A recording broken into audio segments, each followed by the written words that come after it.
So moving on here to something a little less, sad. Um, so this is not just viral on the internet. This is also viral on the news as well. So Jimmy Carter, as you know, passed away. Rest in peace to him. The longest, he's like the longest. What do they say? Uh, the president that has survived the longest. So his funeral was yesterday on the 9th. And it's so crazy. So they have like a seating arrangement, and the seating arrangement is you have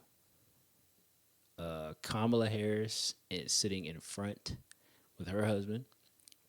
You have Joe Biden sitting in front with his wife, and then the row behind them is Bill and Hillary Clinton. You got George and Laura Bush. Then you got Obama by himself.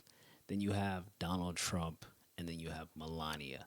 And then behind them, I don't think I know everybody in the row behind them, but I know Mike Pence is in that next row, and then you have Al Gore. So the viral thing is that Donald Trump and Obama was like sitting there talking to each other. It's crazy. Like, look at this. It's so random. And you know the reason why people are in uproar about this is because, like, bro, aren't they supposed to like hate each other? Like that a Democrat and a Republican sitting on the same row. That's first of all. Second of all, like who orchestrated putting Obama next to Donald Trump? Maybe somebody was like trying to figure out like, oh hey, who can we put next to Donald? Who can we sit next to Donald Trump? Like I'm sure they were all debating on how the seating arrangement was gonna go. Maybe they knew beforehand where they were going to sit, and all of them said, "No way, I'm sitting next. No way, I'm sitting next to Donald Trump. I do not want to sit next to him."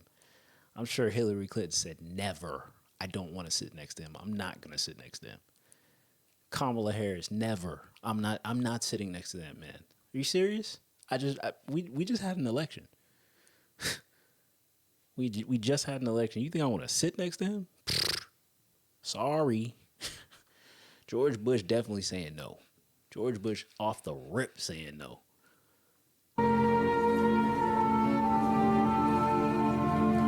But but like seriously,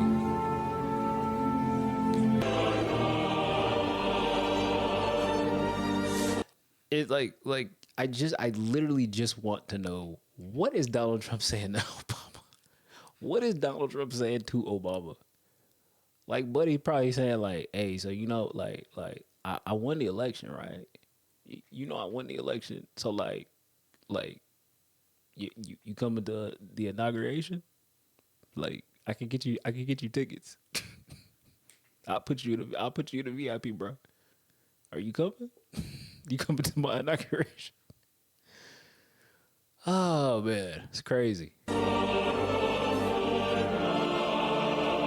You can only imagine. You can only imagine what Donald Trump is saying to Obama. That got Obama just busting out laughing like that, and and then you got George Bush over there. George Bush looking at the camera like, man, can they knock this off? I'm trying to chill. Like, can y'all knock it off? Y'all drawing too much attention. We supposed to hate each other. We are supposed to hate each other. Y'all are not playing y'all's part. Like, and that's what I say about like presidential elections, politics in general. It's just like at the end of the day, it's just business. I don't think Donald Trump has said anything in any of his campaign messages. I don't think he meant any of that stuff. I just think it's a game you're supposed to play. You know what I'm saying? It's a big club. George Carlin said it best. It's a big club, and you ain't in it. You know what I'm saying? It's business at the end of the day. Donald Trump is trying to get this money. Obama trying to get this money.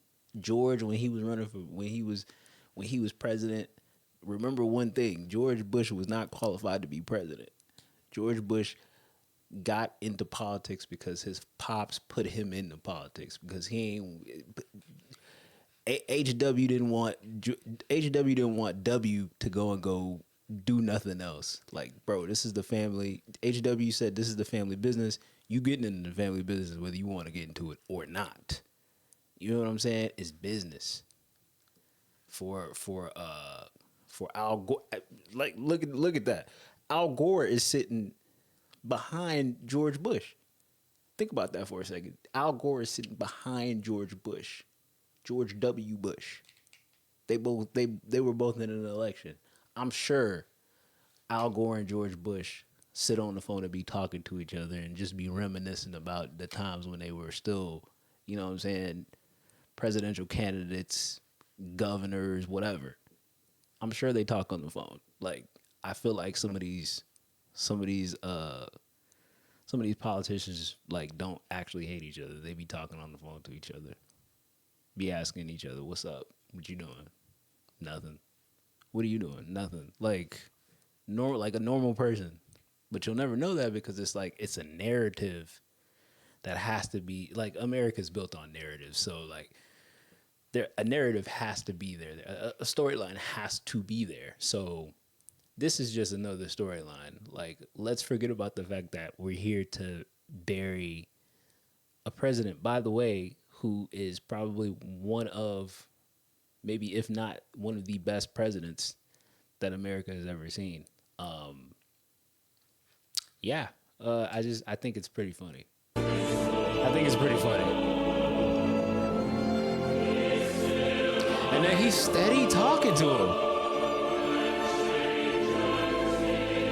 Look at Melania over there, just mad for nothing. Like she is steaming, fuming. Like why are you talking to him?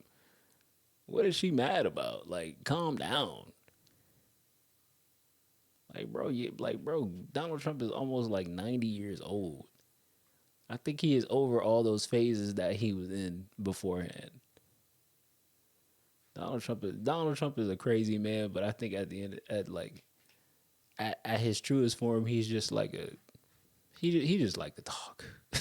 I feel like he just like to talk. I feel like he just like to talk. It's pretty funny to me. I'm not gonna lie.